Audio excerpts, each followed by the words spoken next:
Ruth in the Green Book by Calvin Alexander Ramsey with illustrations by Floyd Cooper.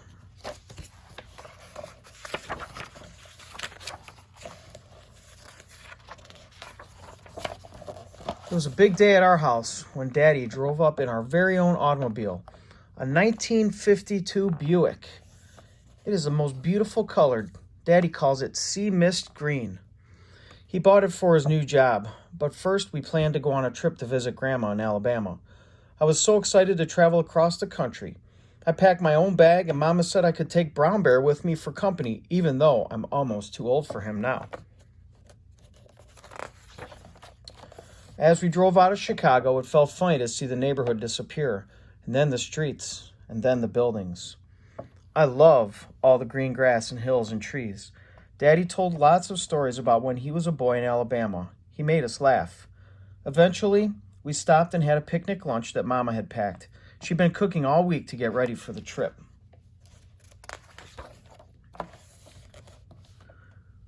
After driving for a long time, we stopped at a service station to fill up on gas. As Daddy was paying the station attendant, Mama asked for the key to the restroom. The man said we couldn't use the restrooms because they were for whites only. Mama and I had to go into the woods. I was embarrassed, but Mama said the people who should be ashamed of themselves were those service station owners.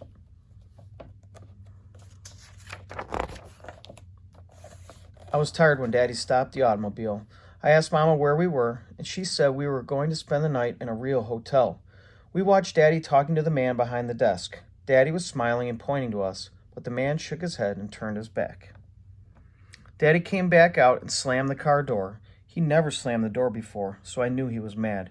I wondered what happened, but I knew somehow it wasn't a good time to ask him. Mama gave me a look that said, "Ruth, just keep quiet." So that's what I did.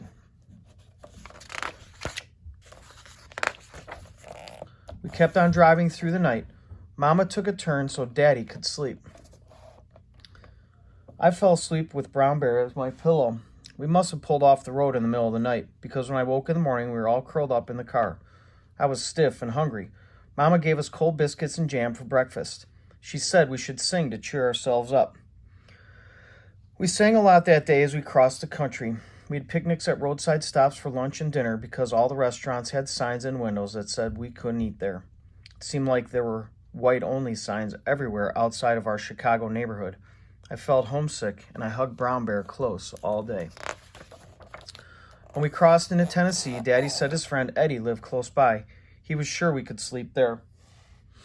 Eddie was so happy to see us. He gave me a big hug and told me that he knew me when I was real little. His wife Alice cooked us a warm meal, and I ate too much. Daddy and Eddie used to play music in a band before they went off and fought in the war. They talked about how they traveled a lot back then and how they always had a hard time finding places to rest and eat. Daddy shook his head and said he hoped that the war had changed things, but now he could see he was wrong. That night I went to sleep to the sound of Daddy and Eddie playing music together. Brown Bear and I were happy to sleep in a real bed with a real pillow. The next day as we loaded the car, I heard Eddie talking quietly to Mama and Daddy. Eddie warned them about what was ahead, someone called Jim Crow. I heard Eddie tell him that however bad it was so far, it was only going to get worse for us, maybe even dangerous as we went farther south. Then Eddie saw me listening and he picked me up and told me not to worry.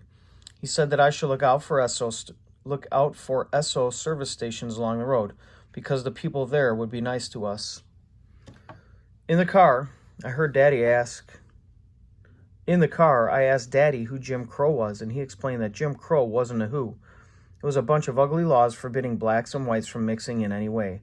I asked, why don't they want our business? Wasn't our money just the same?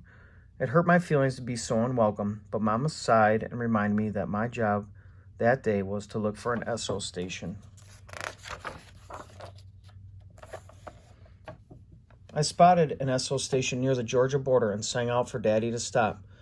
Daddy filled the car up and asked the man if he knew where we could sleep for the night.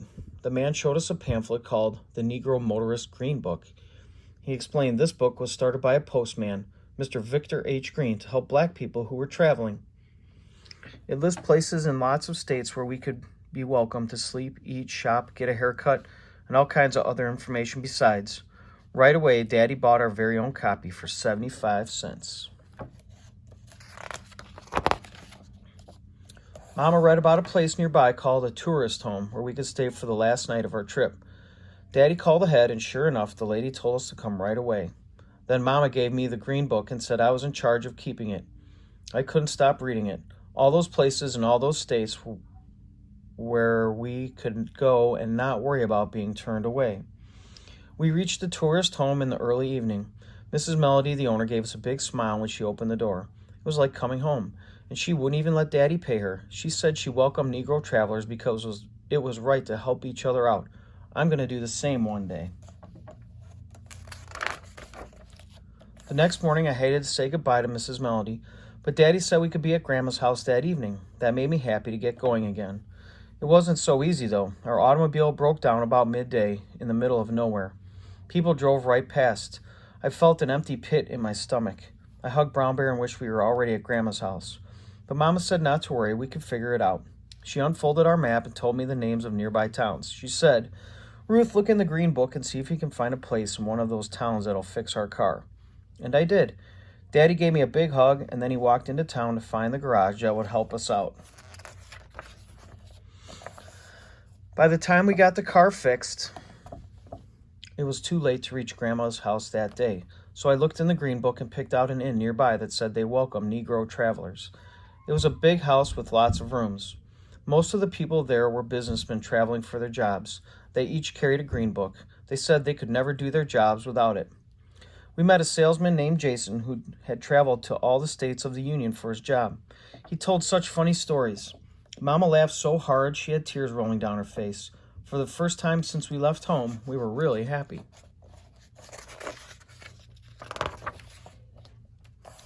At the inn, I met a little boy who was traveling with his mother.